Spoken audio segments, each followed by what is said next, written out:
Hello. We'll start at exactly 1 p.m.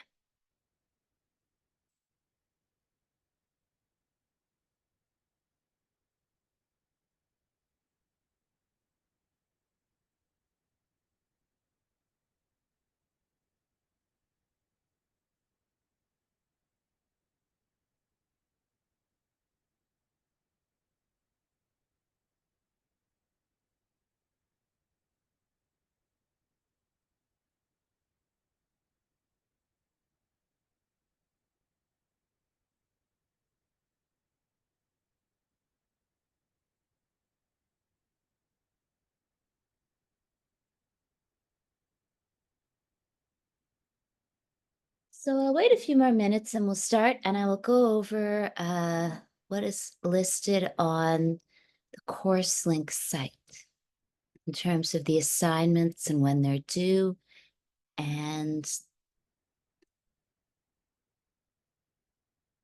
the course meetings and the readings.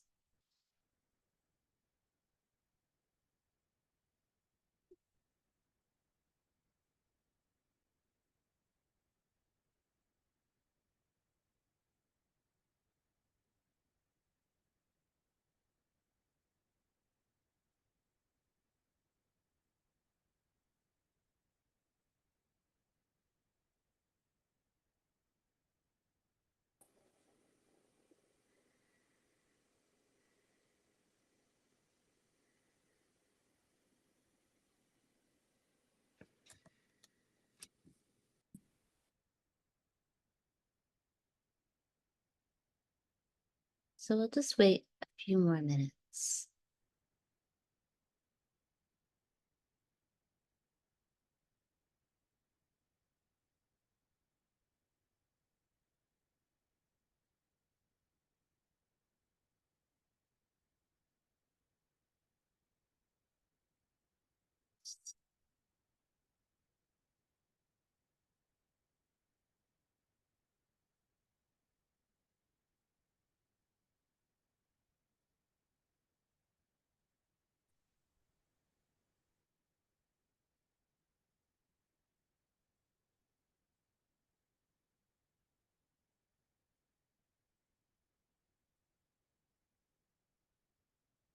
There's a waiting room. Sorry, the Zoom allows me to choose one security option, so I chose the waiting room instead of the passcode.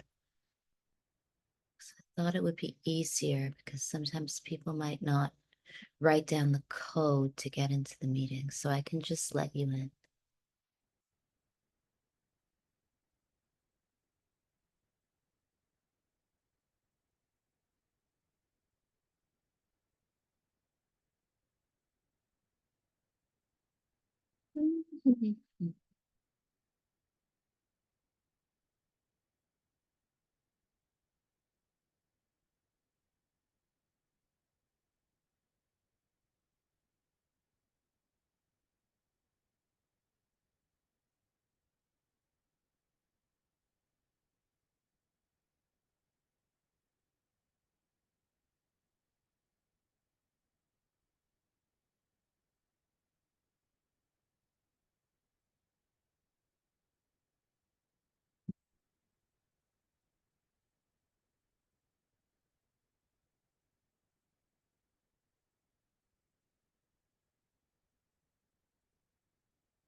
Hmm.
Okay, so we'll start.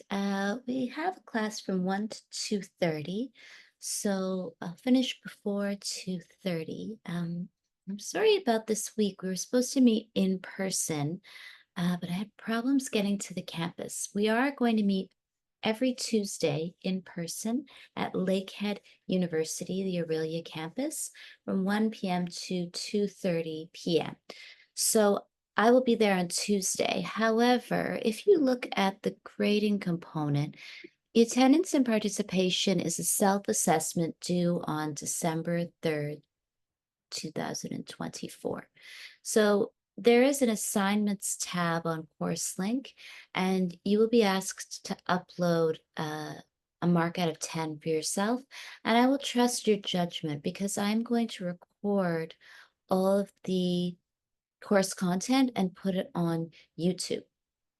So um, you can watch the course content online if it is difficult for you to go to classes on Tuesday.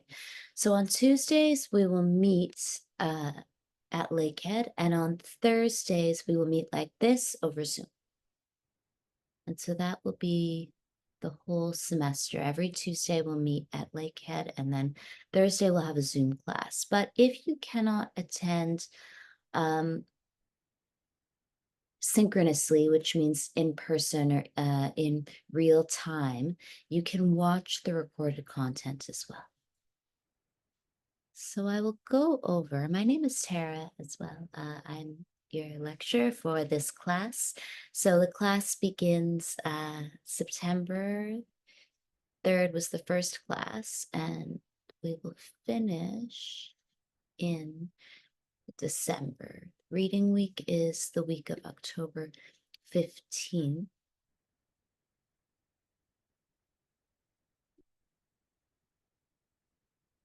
And finish December 5th.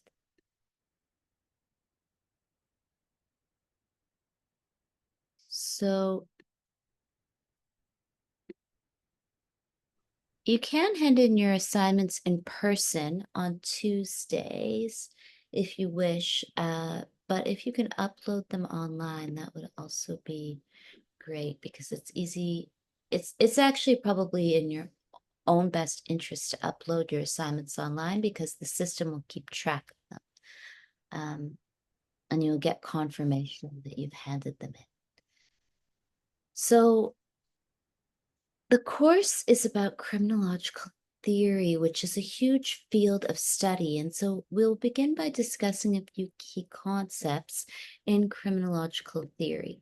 We will talk about what crime is, then we'll discuss Michel Foucault and Foucault's theories of criminology.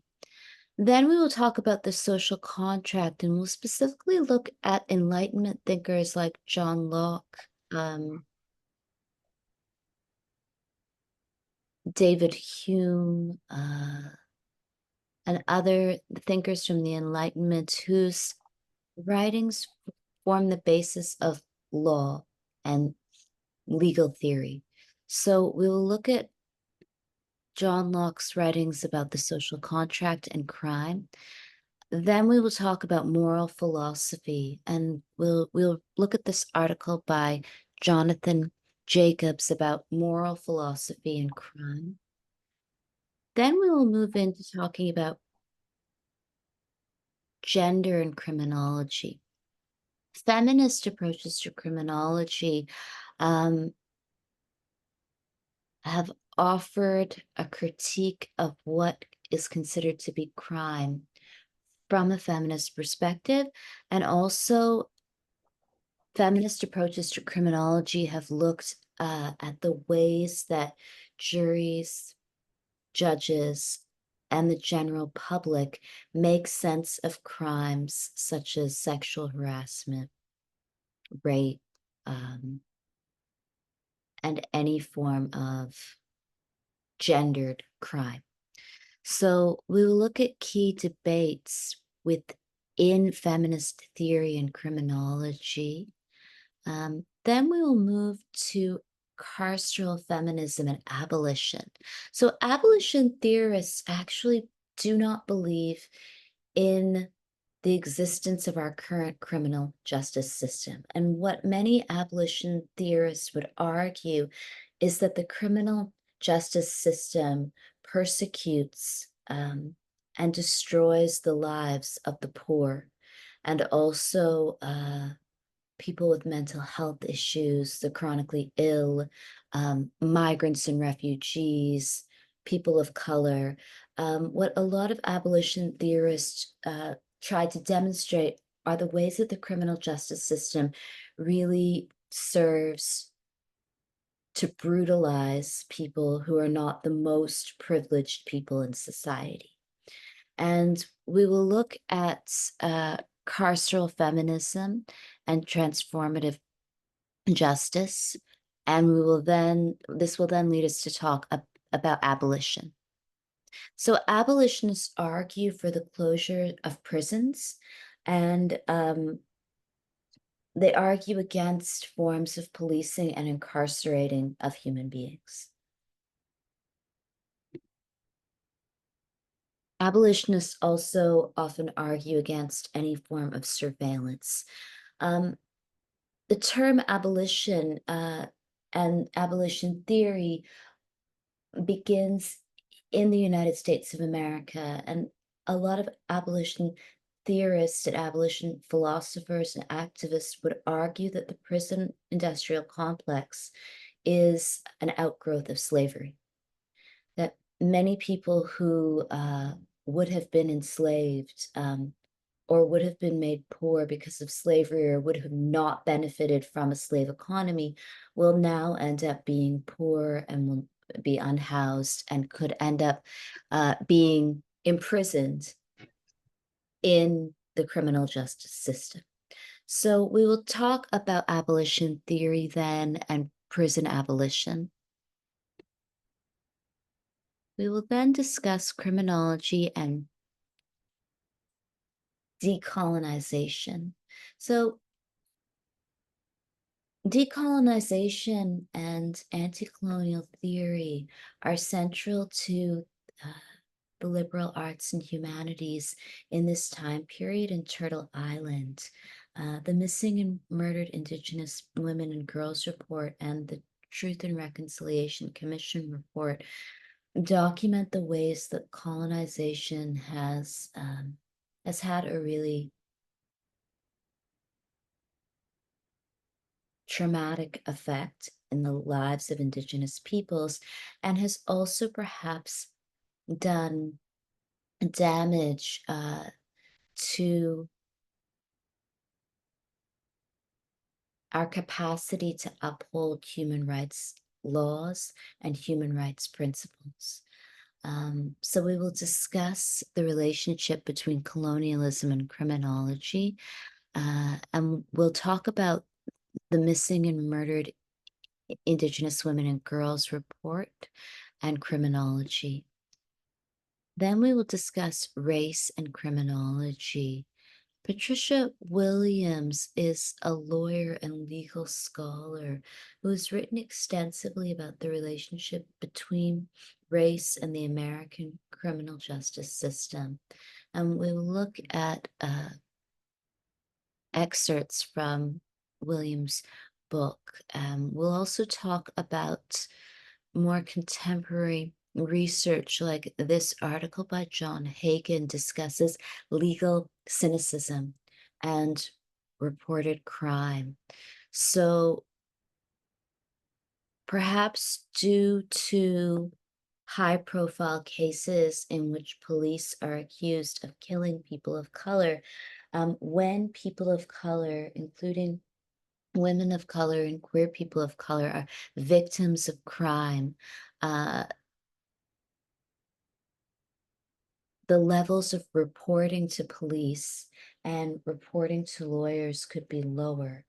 And this could also be true in cases of child abuse, that if children and young people do not have any faith in the criminal justice system, they might not report their trauma.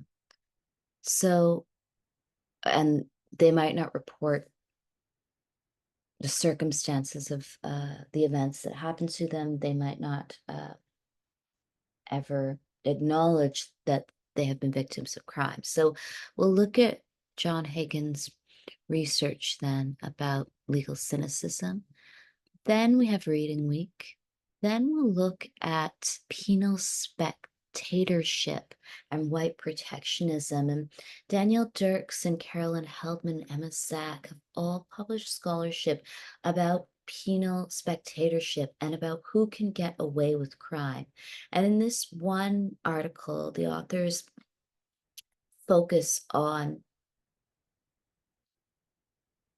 beauty and whiteness and the ways that young women who commit crime in global north countries can sometimes evade the law because people do not want them to commit crimes. And the first lecture that I posted online was about abortion and the criminalization of abortion um, in the United States of America. And many people do not want young women, and specifically young middle class women, to commit crimes because they're really invested in this image of a future mother and a future wife and a future family.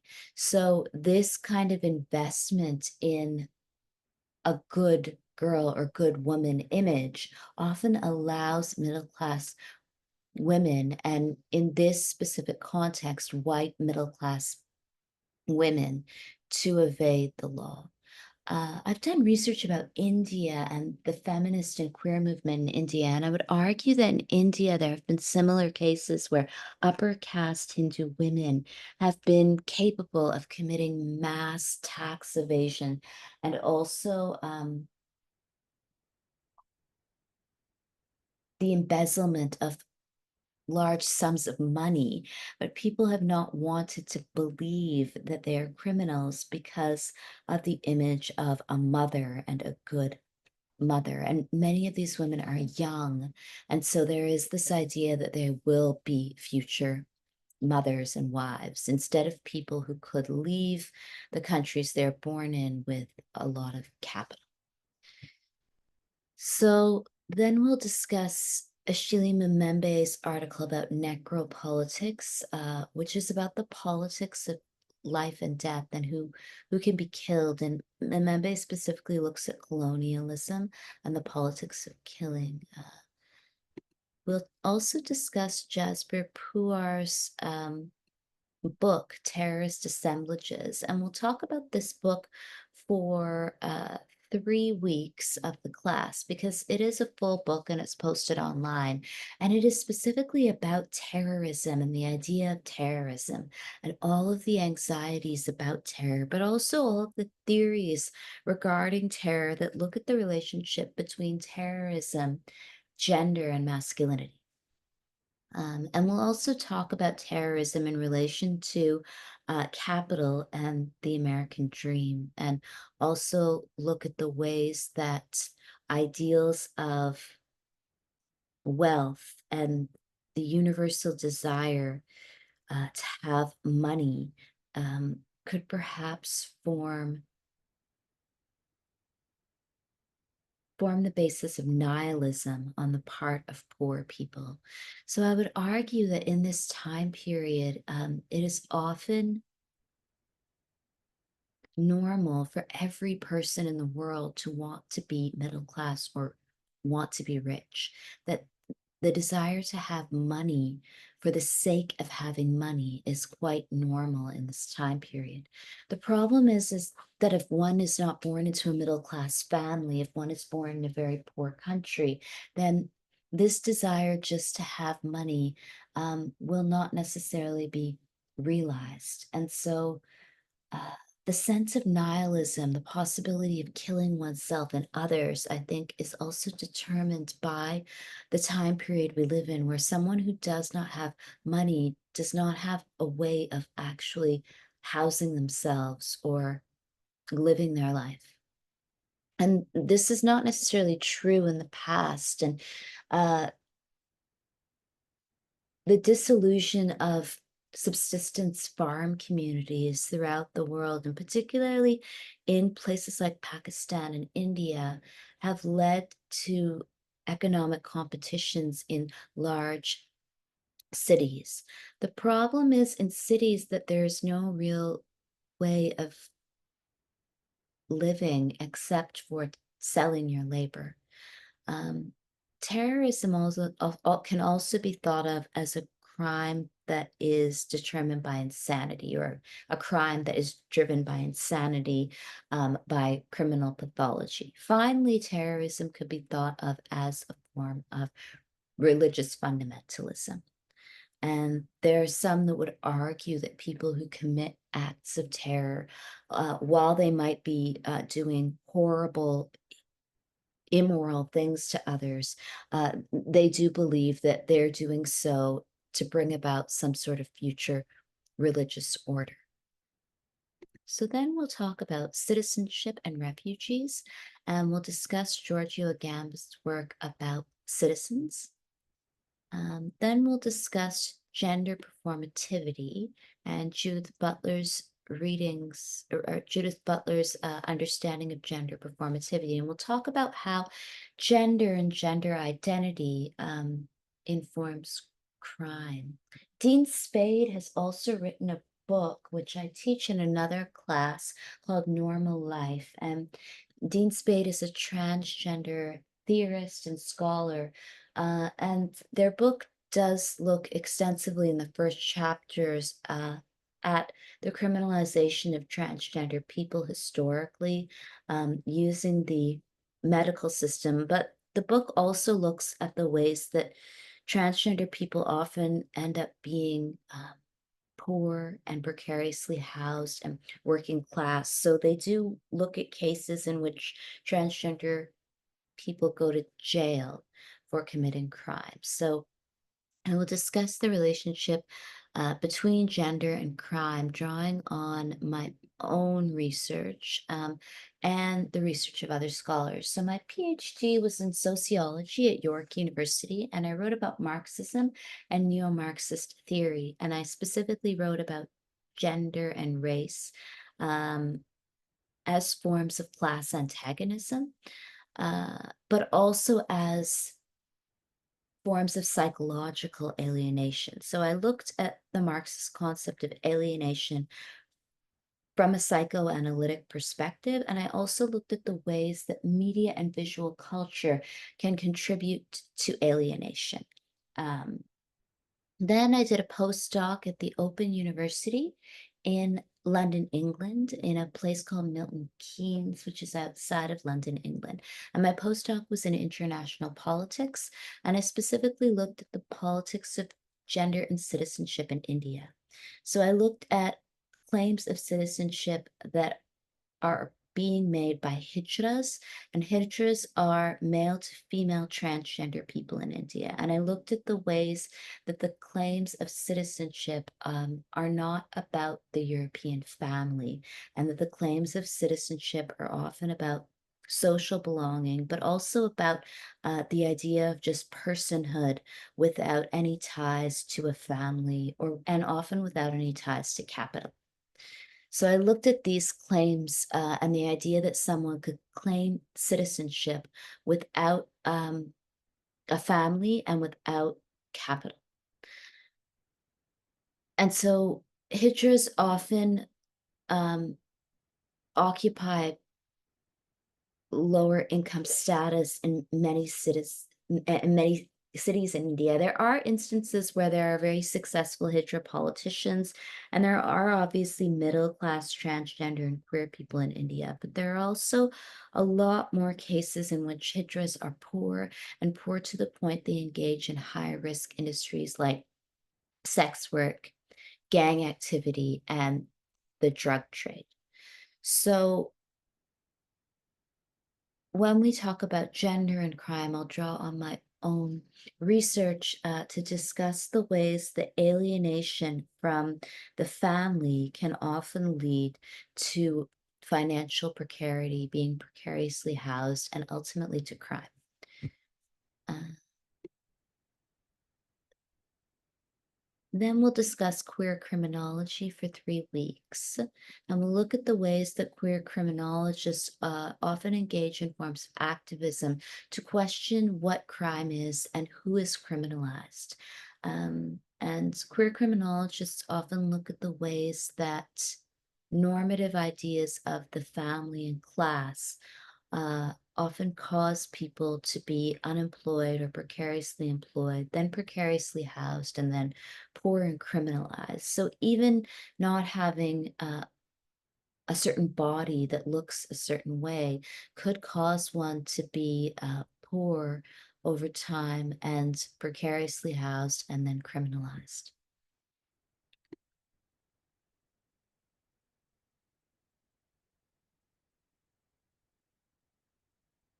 Queer criminologists also look at the state and the ways that the state intervenes into someone's personal life. And queer criminologists are interested in the extent to which the state can and should intervene in someone's life. So if a person is chronically ill, then they can use state services like healthcare to improve the quality of their lives. But if a person is, say,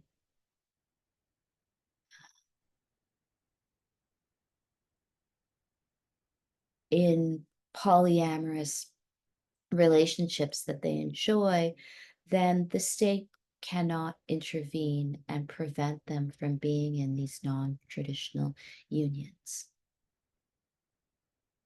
So then we'll discuss subaltern studies and crime. And we'll talk about criminology and subaltern studies. And subaltern studies is a field of Marxism that looks at the poorest people in the world. And Gayatri Spivak's work, Can the Subaltern Speak, is really about looking at the claims that very, very poor people can make. So if someone is so poor that they don't speak in the language that the majority of people speak in, or if they even have limited skills in speech itself, how can they make any claims to uh, to citizenship, to land, to friendship, to humanity? And the essay is really about looking at the ways that women in India who are poor try to articulate some sense of selfhood and personhood and try to claim rights, despite the fact that one's condition as the most marginalized person does not really allow them forms of articulation that can ever be heard. So then we'll also look at the ways that criminologists have used Spivak's work to discuss Latin America and the rights of the poor in Latin America. Then we'll look at criminological theory and the global South, and we'll look at the ways that criminology is made sense of in the global South. So in India, for example, the vast majority of work is done in the informal sector. So the majority of India's economy does not work in formal industries where you have a bank account and your salary is deposited directly into your account, or you have an office. The majority of people in India work in the informal sector. So, what does crime look like in the informal sector? So, if you were to go to Latin America and many countries like Mexico or New Delhi, you would find that people sell things on the street. People sell like jewelry on the street. Um, you can buy like sunscreen on the street.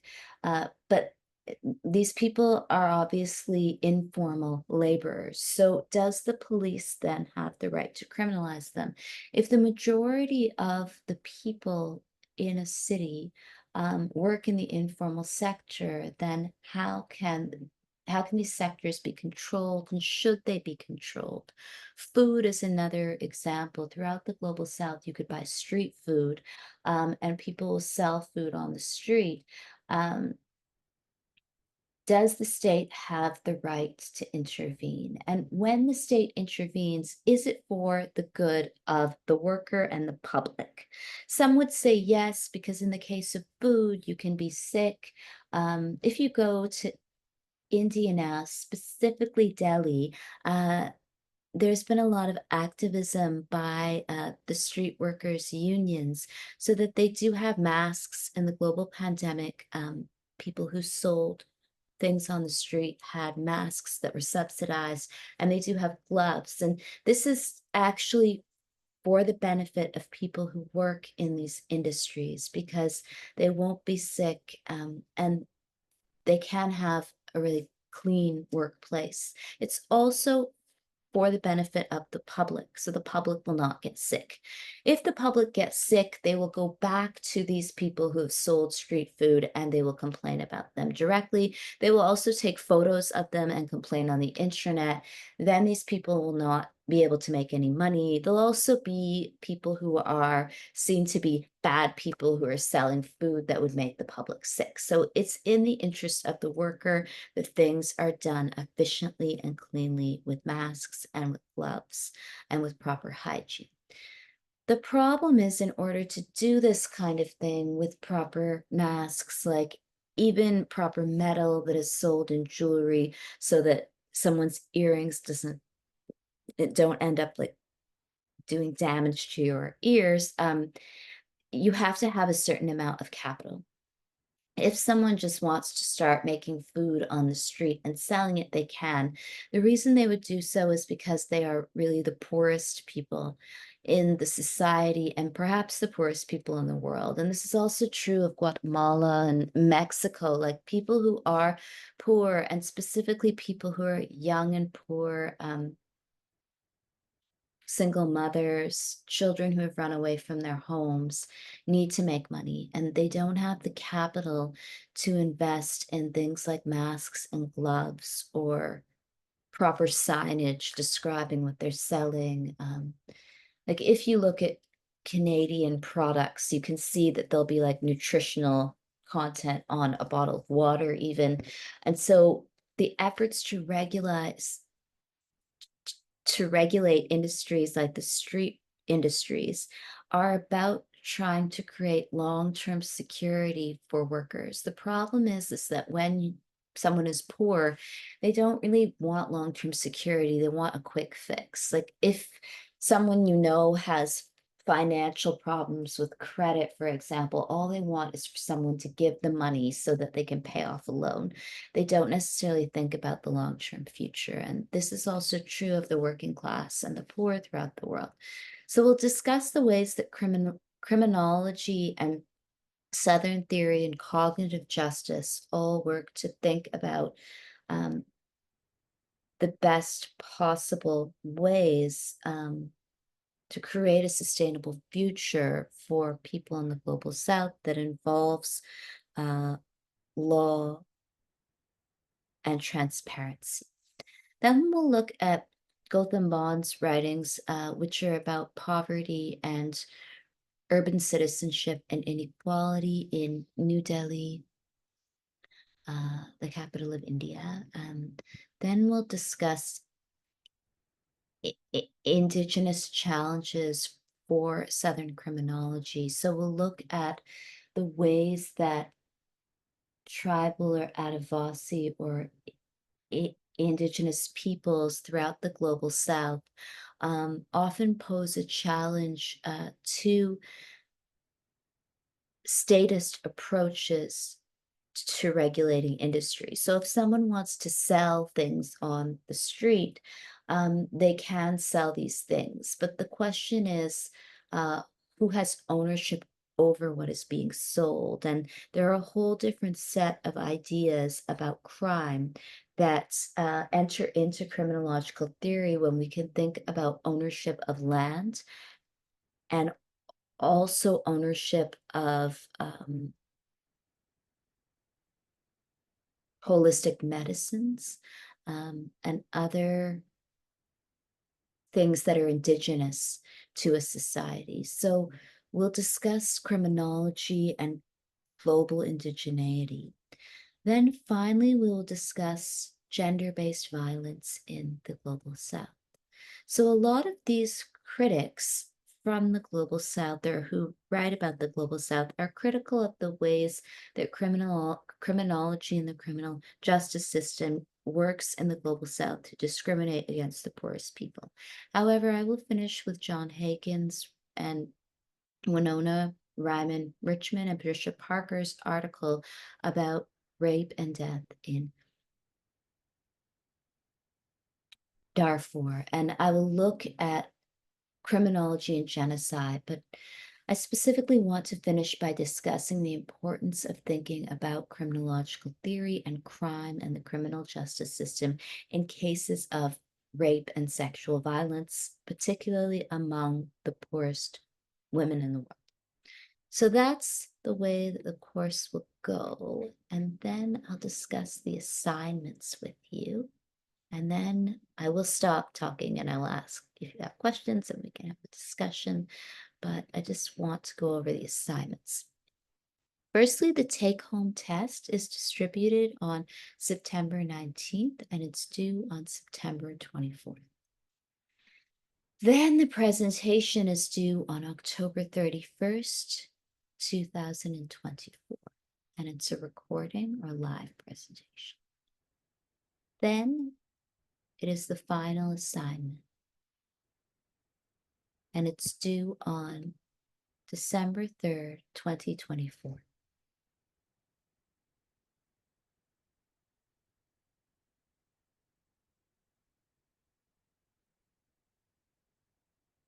So the take-home test is distributed and that's due on the 24th. The presentation is due on October 31st. You can record the presentation. You can also present live in class. So the 31st is Thursday, so you could upload it. But if you want to present on November 5th, you could. Anytime that week, if you wanted to present on the 29th or the 5th in class on Tuesday, that's fine. And you can also upload the presentation as well. Then the final assignment is due on December 3rd. And I will post the assignment guidelines online actually before we meet on Tuesday. So you can see the assignment guidelines before Tuesday, and we will go over what is expected. Finally, on the last days of class, December 3rd, you can upload an attendance and participation mark. So if I go to the course link, so this is the class and everything will be under assignments. And so I will start a new assignment tab here, and then you can upload it directly here. So if you scroll, and so then you can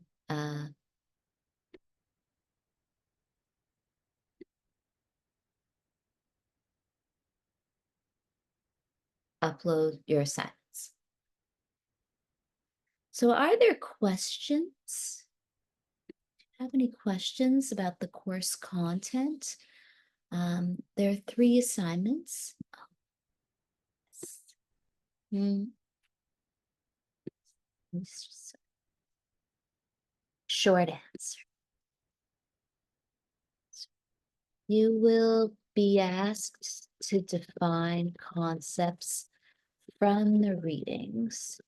So, for example, you could be asked to define actuarial justice, which is a concept. That's one concept. So from the PowerPoints, like for this week, I go over 4 different theories from the textbook. And so you will be asked to define concepts, and you will have a take-home test. So you can look at the PowerPoints and the lectures and the text. Are there questions about the assignments? I'm not sure yet. I'll let you know on Tuesday.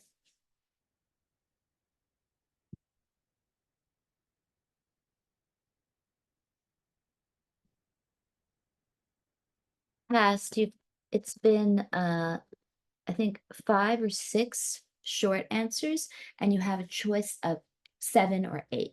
But I will write it on the weekend, and I have to look at all the course content and think about what is fair. Normally, you have 7 or 8 short answered concepts like actuarial justice or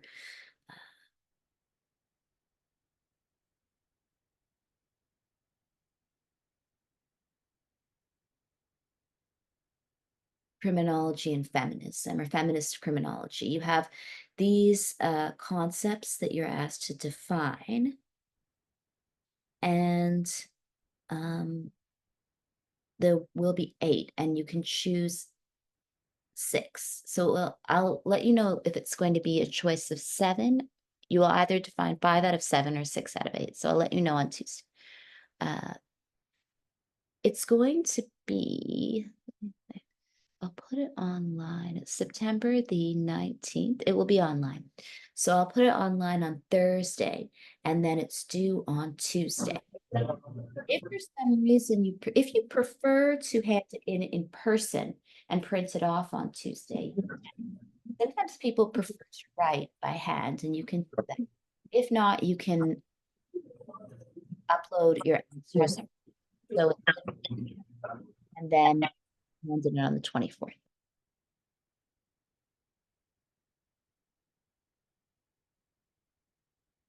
You can upload a recorded presentation, or you can present live.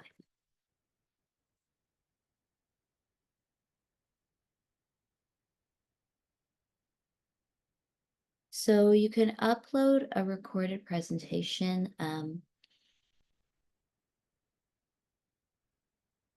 Yes, it will only be viewed by me.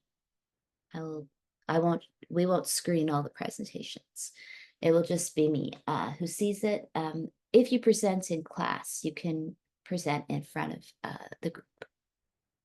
So if you are going to do the recorded presentation, which sometimes people prefer, what I would suggest, what's easy, you can use obviously any technological medium that you have. Like if you have an iPhone, depending on what model iPhone you have, you might have a good camera. Someone might actually have like a camera with a tripod, and you can set it up and present in that way. But Zoom is also really easy and it's free. So if you actually schedule a meeting on Zoom, then you can record the meeting, when the meeting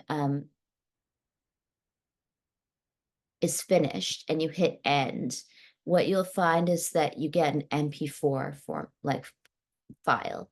So the lectures that I have uploaded, like the one that I uploaded on Tuesday, is just a Zoom. It's me talking essentially to myself over Zoom. And then when I hit end, I get an MP4 file.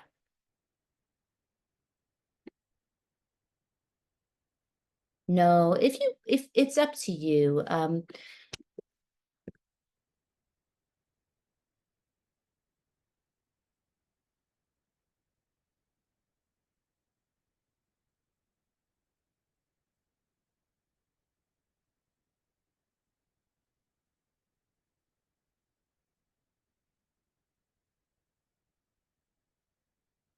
No, you will be marked in the same way. So it's up to you whether you prefer to do things online or in person.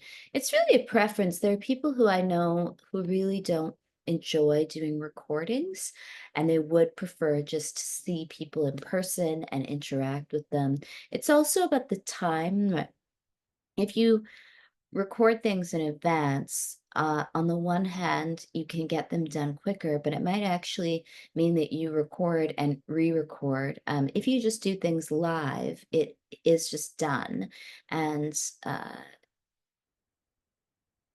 you can just kind of perform live. So it's up to you.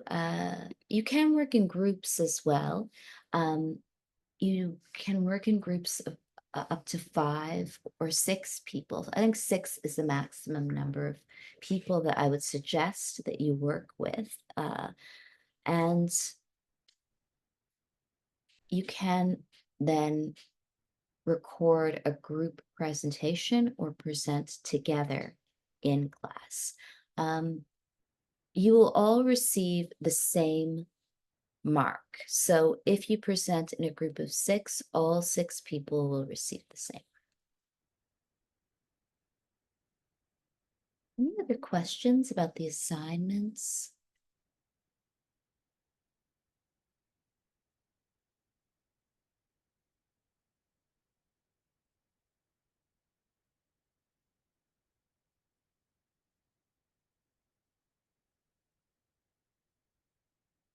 Yes, I will post detailed guidelines and then we can talk about them on Tuesday in class and Thursday over Zoom as well.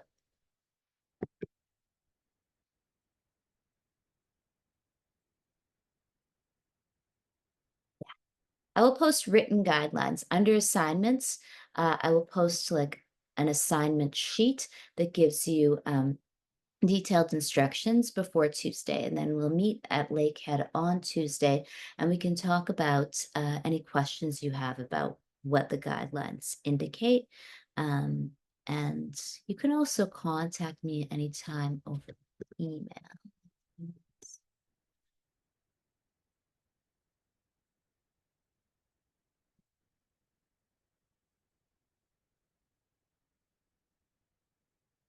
Let me see.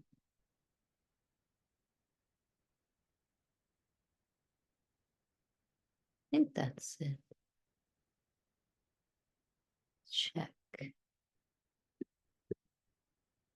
This is the first time I've taught at Lakehead. So make sure. Yeah, it's lakeheadu.ca.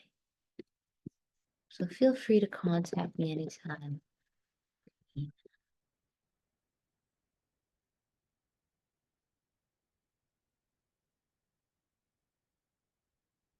Any other questions about the assignments?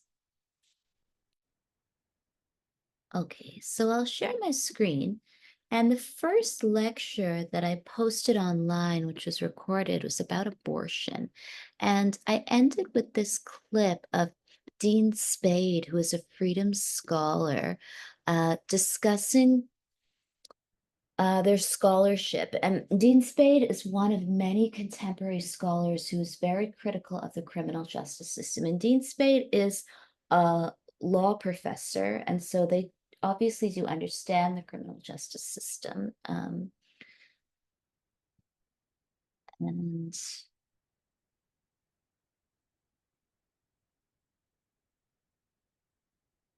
have strong critiques of it.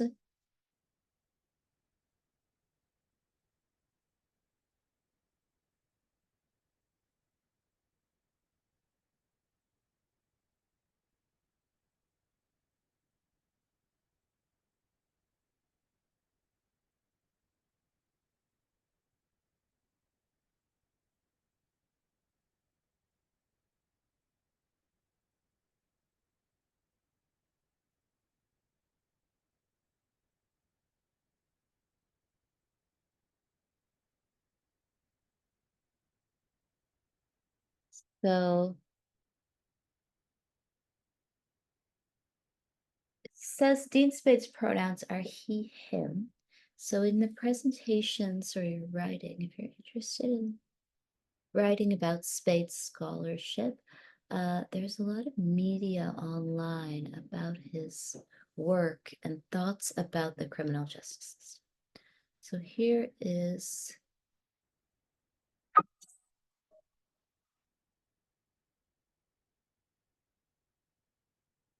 clip.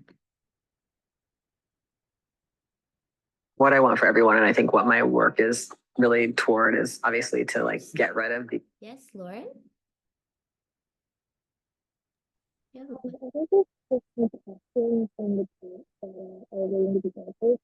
Oh, sorry, I can't hear you. Oh,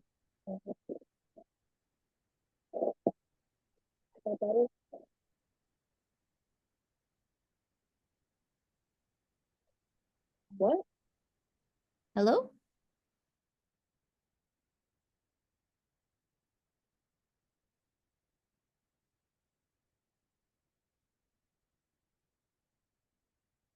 You want to use the chat here? I'll look at the chat function. Oh.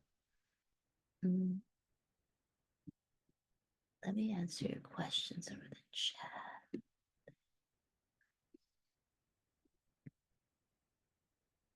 Yes, you can use in-text citations. Chicago, MLA, and APA.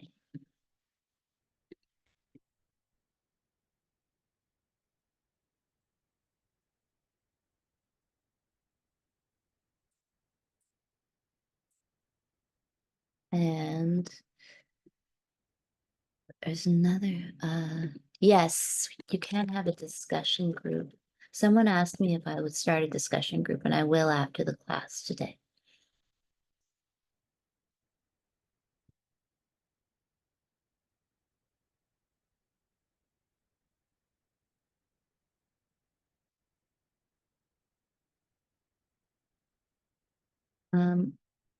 We can also make time to have a discussion group online next Thursday. And if you are not in a group for the presentations and would like to be, then you can use this discussion group on CourseLink to form groups as well. So actually next Thursday, I'll give you time over Zoom when we have a Zoom meeting to speak to each other, to have a chat using the course link. And then you can form groups. But I will open up a discussion and hopefully you can use the course link to meet each other and to talk to each other and also to work with each other if you think it would be good for you to work with others or it would benefit you to work in groups. Any other questions? Okay, so I'll again play Dean Spade, a clip of Dean Spade discussing his work as a freelancer.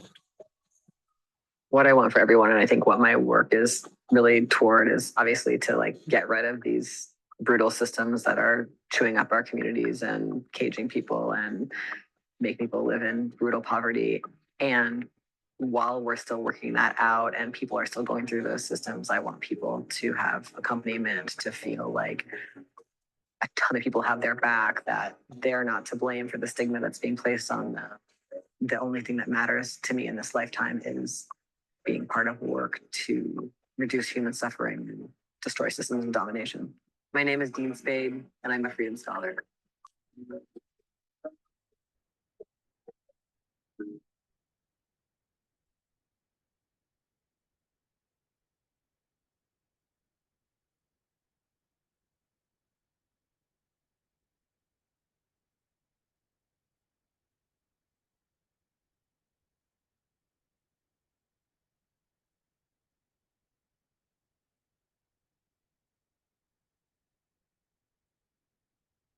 So, from your reading this week by O'Brien and Yar, the authors find that according to official statistics, crimes are overwhelmingly committed by men.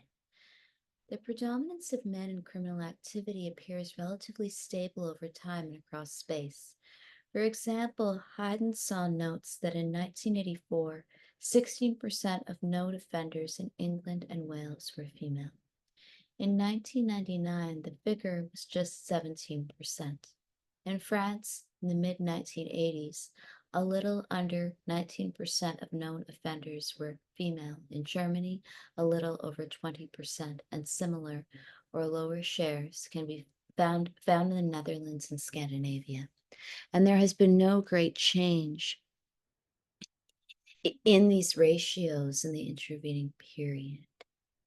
So women, they find, are far less likely to commit predatory crimes of violence, burglary, or intimidation, and far more likely to commit crimes involving handling stolen goods, which may have been stolen by men.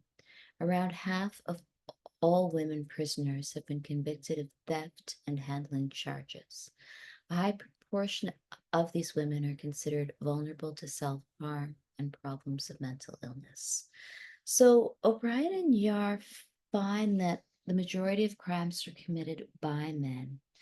However, there has been recent research from Scotland that looks specifically at the ways that women actually do enjoy committing crimes. So, what Susan Batchelor, who's an academic who writes about crime in Scotland, has argued is that when women commit crime, juries and judges and the public really want to say that women, cisgender, heterosexual women, were forced to commit crimes by men, and particularly by a boyfriend or a spouse or a family member, a man who is part of a certain ethnic community that these women are part of.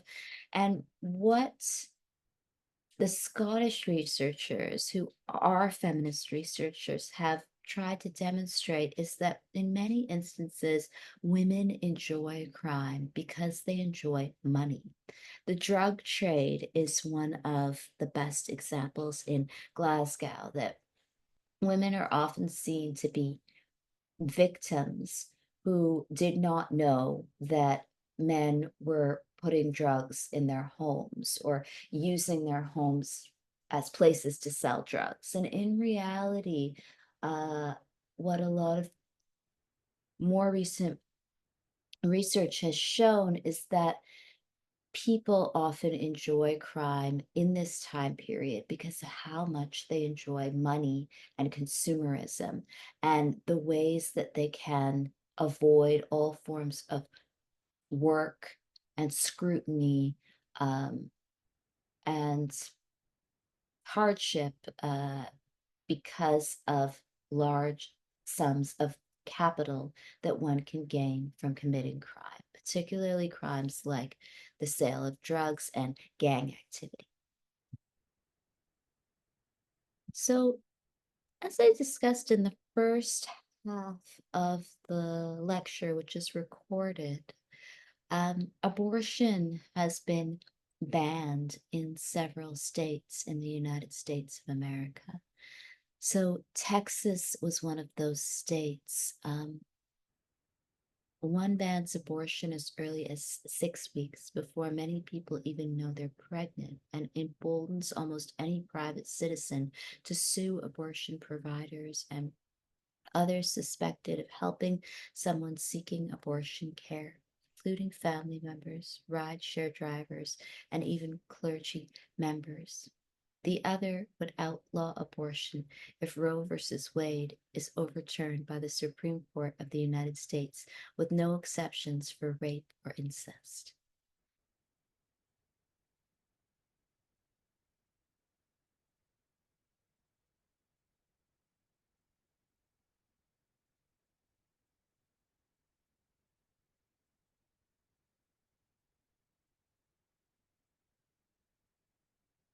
So the abortion bans and the idea of abortion itself as a crime or as a choice gesture to the ways that crime is never fixed.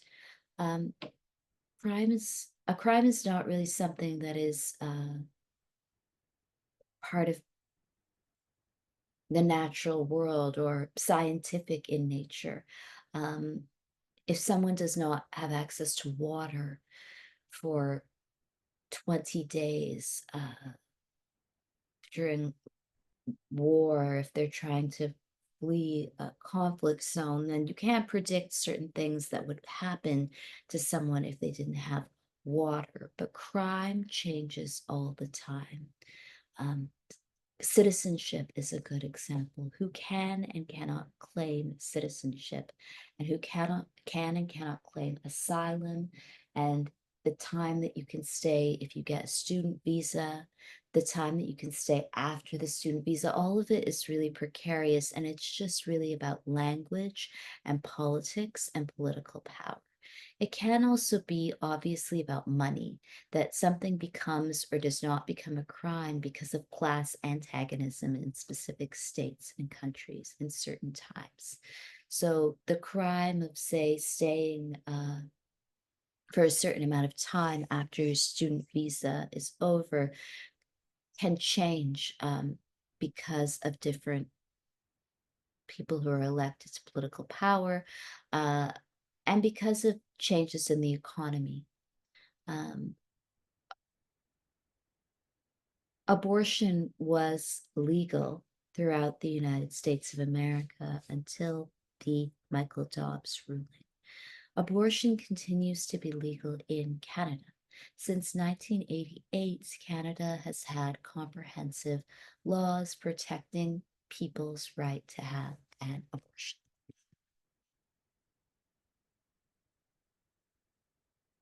So, O'Brien and Yar discuss the ways that criminology has been discussed and critiqued by feminist theory. So, feminist theorists have looked at crime and criminology from a lot of different perspectives. The first kind of tradition has been to look at crimes of rape, child sexual abuse, domestic violence, and the killing of women. Um, in this time period, a lot of criminologists who write from a feminist perspective specifically look at uh, really pressing issues like the murder of transgender women of color, specifically throughout the Americas.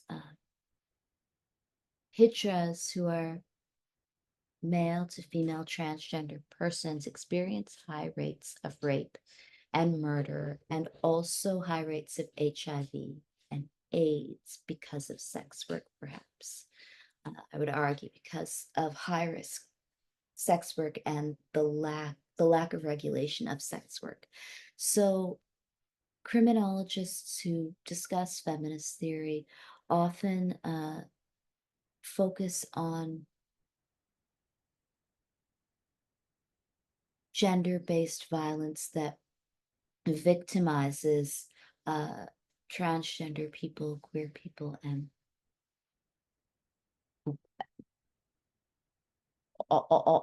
sorry, and also women as a group of people. Sometimes I stutter. I should drink water.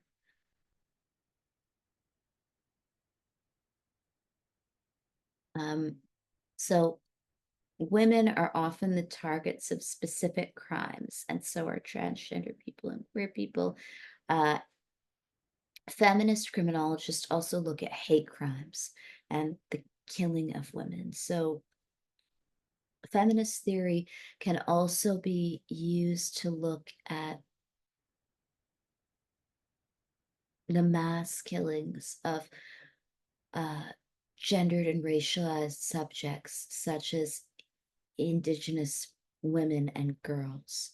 And it is a really useful set of writings for lawyers, for legal scholars, for activists. Another thing that criminologists who write from a feminist perspectives consider are the ways that stereotypes about gender and appropriate gendered behavior often inform who we think of as a criminal. So O'Brien and Yar state that some issues that have been highlighted by feminist scholarship include the greater approbation that is applied to women who deviate from their ascribed roles of good daughter, wife, and mother, the levels of masculine violence against women, and the continuing domination of both criminology and the criminal justice system by men. So feminist scholarship then looks at the ways that gendered ideas of futurity or the future often inform who we think of as good or bad. And this kind of moralizing and moral policing and moral panic regarding things even like consumption of alcohol, female consumption of alcohol, regarding lesbianism, can lead to the criminalization of supposedly bad women or people who stray from traditional gender roles. Intersectionality is a concept that I mentioned in the first half of the recorded lecture. And intersectionality is a concept that was created by Kimberly Williams Crenshaw. Kimberly Williams Crenshaw is a Black feminist theorist who looked at the case of Emma DeGaffney. And Emma DeGaffney is a Black American woman who just wanted a job. So what Crenshaw found was that Emma was discriminated against not only because she was a woman, but also Black. Anytime companies in the state she lived in hired women, they hired white women. And anytime companies hired Black people, they hired Black men. So where is Emma supposed to work? This is why the case becomes a legal precedent about discrimination specifically against women of color. So abortion is obviously going to have a different impact in the lives of Black women in the United States of America because of the history of slavery. Play this. Or on the Supreme Court. As I mentioned in the first recorded lecture, we begin from the premise in this class of asking, what is crime? So in a settler colony like Canada, which essentially involves a whole series of illegal occupations of indigenous lands. What is crime? And in the context of, say, I mean, the history of slavery obviously is a history of crime. So, who is and is not a criminal? It could actually be about who does or does not win out in history. And the winning of certain land or capital, the winning of certain titles and names could obviously be really morally questionable. That people who win might not be good people. They might be people who are good at actually committing crime. So crime then On has this, this kind of full circle effect where if you're really good at, say, lying and cheating and stealing, you could become a great lord or king, and over time, your children could inherit land and property, and you will be rich. Um, then you get to make laws about who is a criminal. So the idea of crime itself is really questionable. However, does this mean that people just have the right to steal from anyone? Can I just go to, say, a coffee shop and I just take someone's wallet and I could just use all their cards? No, I think that we still have to behave as if there is a social order and fairness in this time. We cannot keep going back to history to justify present action. Whatever happened in the past happened, and I think we all have to go ahead in this contemporary moment. However, history and the history of slavery will still have an unequal impact in the lives of Black people, and specifically Black women who do not have access to abortion. The case for making abortion legal and for making things as fair as possible in this time period is precisely because we cannot go back in time. Slavery is not going to be undone. So if everyone had access to things like abortion, this would lessen the stigma of historical atrocities in the lives of uh, historically persecuted people. So, this is a clip about abortion and slavery and the disparate effects that the criminalization of abortion will have on women of color. court's long anticipated ruling Friday that overturned Roe v. Wade, the landmark decision that established the constitutional right to abortion some 50 years ago. The conservative court ruled 6-3 Friday to uphold a Republican-backed Mississippi law that bans abortion after 15 weeks of pregnancy, while voting 5-4 to overturn Roe completely. Conservative Chief Justice John Roberts supported upholding the Mississippi law, but not overturning Roe. 9 states have already banned abortion since Friday. 17 more states are promising to do so soon. In his majority opinion, Justice Samuel Alito wrote, quote, "It's time to heed the Constitution and return the issue of abortion to the people's elected representatives."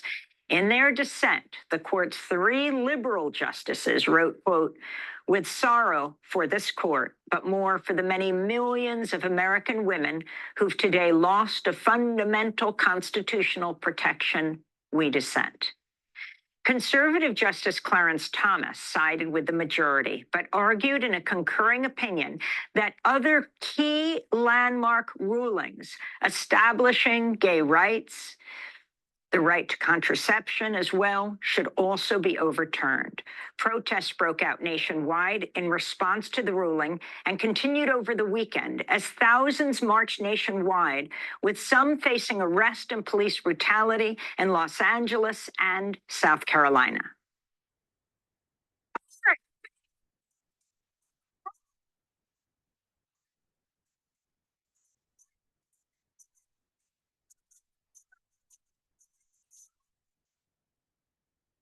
In states with abortion bans already in place, many clinics immediately stopped offering abortions Friday, saying it was the best way to protect staff and patients because of the legal uncertainty, with providers canceling appointments, asking patients to seek help elsewhere.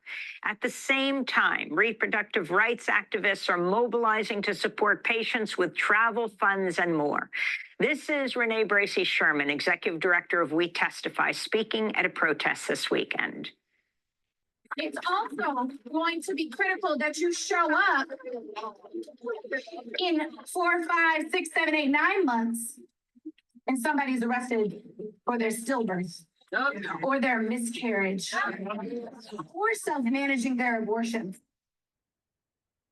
In our next segment, we'll be going to Missouri, which became the first state to enact its trigger law after Friday's ruling.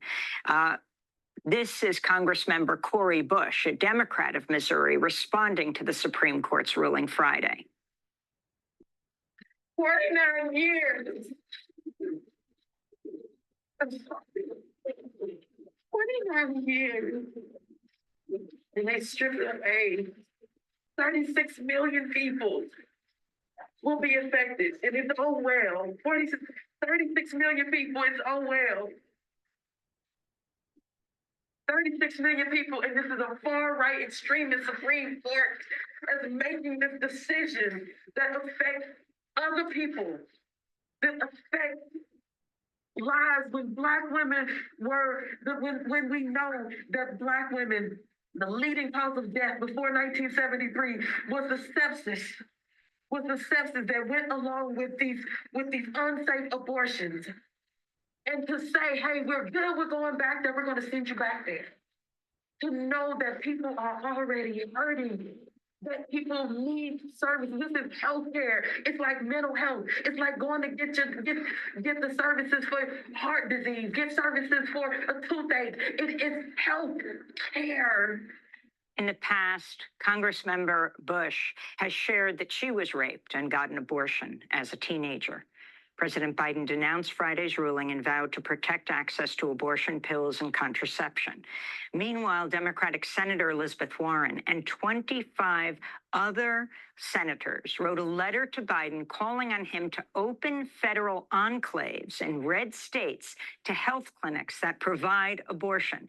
This is Democratic Congressmember Alexandria Ocasio-Cortez speaking Sunday on NBC's Meet the Press. What I believe that the president and the Democratic Party needs to come to terms with is that this is not just a crisis of Roe, this is a crisis of our democracy. The Supreme Court has dramatically overreached its authority. For more, we're joined by two guests. In Philadelphia, Catherine Kitty Colbert is with us, co-founder of the Center for Reproductive Rights. She argued the landmark case of Planned Parenthood versus Casey before the Supreme Court in 1992, which upheld Roe. She's the co-author of the book Controlling Women: What We Must Do Now to Save Reproductive Freedom.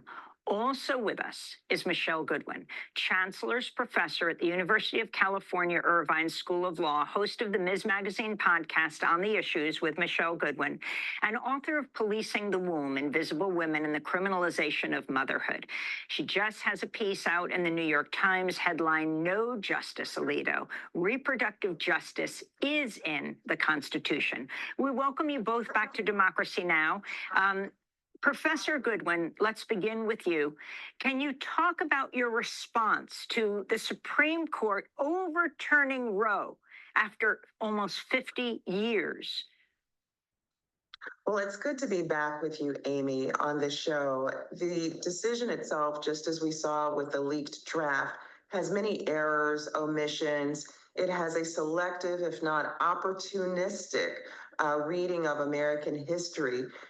It does not center in all of its claimed originalism and all of its claimed textualism. Interestingly enough, it avoids the 13th Amendment. It even avoids the first sentence of the 14th Amendment. And here's what my New York Times piece was about. It was that when Congress abolished, through the ratification of the 13th Amendment, abolished slavery and involuntary servitude, they were not abolishing that just for Black men. They very well understood that involuntary servitude for Black women in the United States meant involuntary sexual assaults, rapes, and then the reproduction after that, as Black women were forced to labor, not only in the fields, but also labor under the weight, a different kind of shackling of slavery, which was sexual subordination and reproduction. This was very well known. The abolitionist in Congress who led the way for the 13th Amendment spoke and wrote about this. Massachusetts Senator Charles Sumner was nearly beaten to death in the halls of Congress 2 days after giving a speech about the raping of Black women. Sojourner Truth spoke to it. I mean, it was clear, the New York Times, there were articles about it. So the very idea that there was no one thinking about involuntary servitude as being consistent with involuntary reproduction is just absurdist.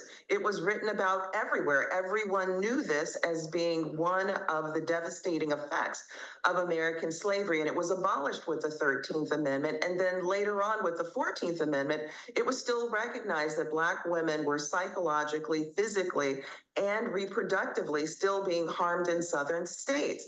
Their children were being denied citizenship. Their children were being snatched and taken away from them.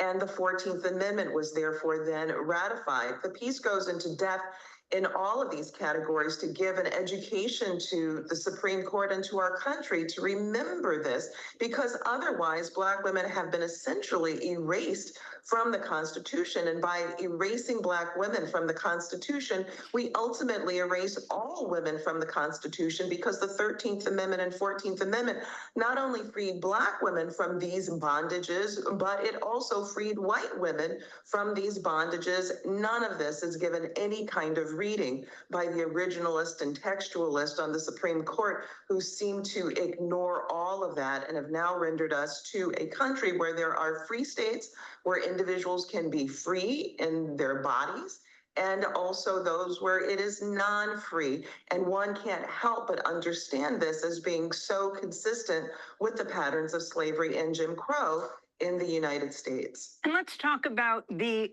trajectory right through to now. People of color are most affected by the lack of health care that will be available when abortion is outlawed in state after state.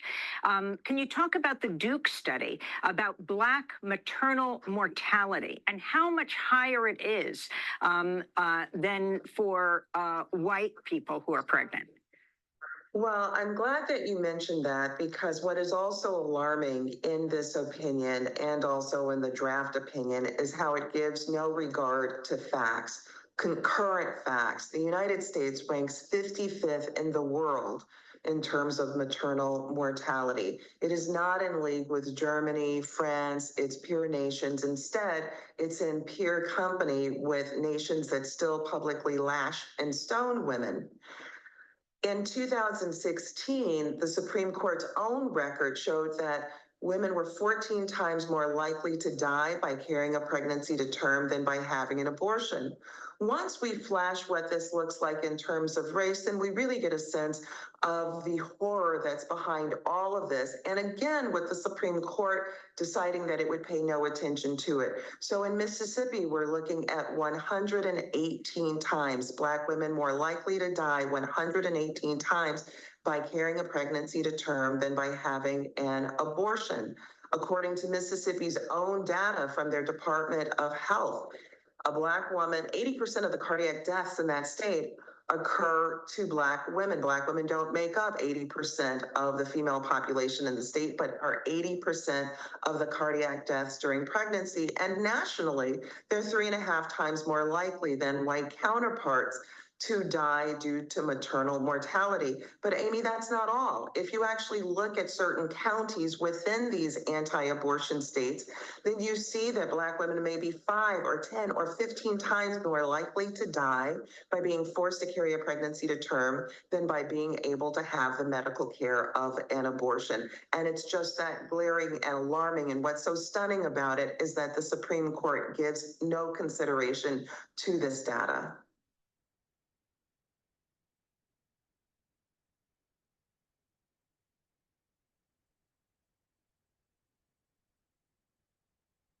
So O'Brien and Yar then argue that crime is really contextually specific and it's also historically determined and obviously determined by class antagonism. The term racial states is a term from uh, academic David Theo Goldberg, who has discussed the ways that race can often uh, determine nation building. And Goldberg has argued that all modern nation states are racial states that aim above all to construct homogeneity. And Theo Goldberg argues that every state is involved in some sort of process of race making, that in order to imagine an ideal future citizenry, one often privileges certain groups of people over others. And this doesn't necessarily happen because of personal preference, but because of history. So the obvious example in Canada is the missing and murdered Indigenous Women and Girls report. The report documents that thousands of Indigenous women have been murdered or gone missing. So this is an example of the attempt to create a racial state of settlers. And Goldberg's writings about nationalism and all forms of nationalism as requiring some form of homogeneity, whether it is achieved or not, some imagined homogeneity in terms of language, in terms of religion, and in terms of class, is similar to or relates to Giorgio Agamben's writings about Homo Sacer. So Giorgio Agamben's writings about Homo Sacer and the state of exception are widely cited in the field of the liberal arts and humanities. Um, and the liberal arts and humanities has lots of different trajectories or subdisciplines, but many would argue that the humanities begins after the Holocaust, and it begins with the writings of Jewish people who were exiled after the Shoah and wrote about humanity from the perspective of a persecuted people who was made stateless. Agamben's writing looks at stateless persons, but also people who can be made uh, or who can be killed at will by a sovereign power. So Giorgio Agamben is interested in the ways that certain people or populations can be marked for death by state power. And there are many examples of this killing of persons with impunity by a state and by state power. Ethnic cleansing is one of the most obvious examples, and ethnic cleansing occurs when a group of people are constructed or deemed to be or called minorities and can then be forcibly removed from land, can be persecuted, can be killed. And this kind of can be, exists because of state power, but also because of economic power. The possibility that a majority could overtake a minority is one of the functions of law and capital. So the disputes within criminology and the debates that are had are then often between those who believe in looking at crime and the ways that um, crime does damage to individual people's lives and specifically to marginalized people's lives, to poor people, to the lives of women, and other criminologists or other criminological theorists who would say that crime itself is a construct. And it is a construct that is often made, or it is a set of ideas that is often repeated over and over again by those who hold political and economic power. So Giorgio Agamben then argues that a state of exception, which the sovereign reduces some population categories to bare life, homo sacer, whose destiny is legally determined by sovereign power, which puts itself above the law. So what interests Agamben is when a sovereign power can exist above law and exist above local law and international law. Is it possible that someone can exist as a sovereign power, a governor or a judge or a political leader, who can suspend the rule of law? This is possible, and there are many examples in which a theocracy or a dictatorship can suspend international law, or any basic sense of kind of ethical or moral reasoning. The killing of Masa Amini in Iran received a great deal of media attention, and Masa Amini was a young woman who was in her early 20s, I believe, who was killed by the state. And theocracies and dictatorships can create states of exception all the time that do not correspond with international law and with local domestic laws against murder.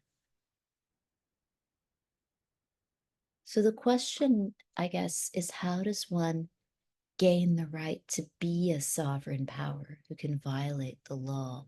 And what is troubling for a lot of criminologists, especially for researchers and writers who have looked at the killing of young Indigenous people and young Black people, is that many people can become a sovereign power quite easily, depending on the political time period we're in, electoral politics. It's also possible that individual actors like police can take it upon themselves to behave like kings or aristocrats or people who exist above the rule of modern law. Religion is also obviously a good example that if one decides that they are a sovereign power who exists outside of law because of their religious codes or rules, this means that it could be possible for someone to, say, kill someone who is a woman or gay, transgender, and use the justification of religion as a sovereign set of ideas outside of modern. So Theo Goldberg argues that the racial state uses every possible technology, including constitutions, border controls, and population censuses, and the education and welfare systems to construct national homogeneity and categorize the population, often suspending the law and reducing unwanted categories of people to bare life. For Agamben, Homo sacer is the ideal type excluded being, whose life is devoid of value. Therefore, killing or deporting a Homo sacer is not a punishable offense, as his or her life is deemed to be outside the remit of the nation. So, in order for the killing of the Homo sacer, in order for a state of exception from the rule of law to exist, firstly, there must be a sovereign power who sees him or herself or themselves as being greater than the rule of law, and as being sometimes more moral or more important or stronger than the rule of law. Secondly, there must be this person or group of people whose life is deemed to be outside the remit of the nation. So religious violence is a good example, I think, of a homo sacer. So if someone is devoutly religious, they might see their ideas as being sovereign, uh, and a greater power that is above the law. However, this could mean that they feel as though they are justified in killing someone whose life is deemed to be outside the remit of the nation that they imagine to exist. So transgender transgender women of color uh, are killed at the highest rate, or they have the highest rate of murder, or they're murdered in higher numbers than any other group of people uh, in the queer community in the Americas. And one could argue that religion is one of the reasons, or one of the justifications for the killing of transgender women. Um, Race and racism could also be a justification. So, as I mentioned in the first half of the lecture, which was about Ireland and abortion, the building of a racial state often involves fantasies that one can commit crimes in order to support the lives of a certain future citizenry that looks a certain way. And this involves justification of everything from refusing people work to the killing of people to refusing to allow someone to have an abortion. Um, so the argument, I guess, that I want to conclude with in this first lecture is that crime itself is a really suspicious idea. Who can and cannot be deemed to be a criminal, um, and whose crimes are considered to be heroic and deserving of glory, as opposed to shameful, is really a question of class antagonism and a question of power. And it is also an open ended question that we can all ask ourselves: what is crime, and who do we consider to be a criminal?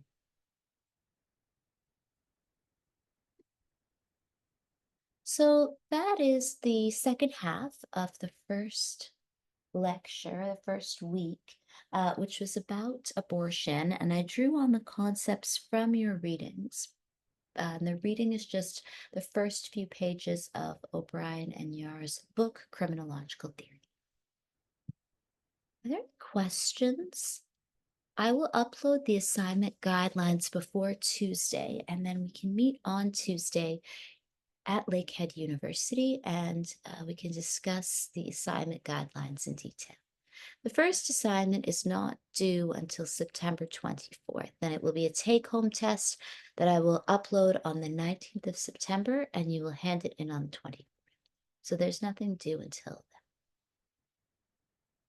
then. Any questions? Oh, I'll also start a discussion group as well on CourseLink. And I'll upload the slides on CourseLink when we finish. Any questions?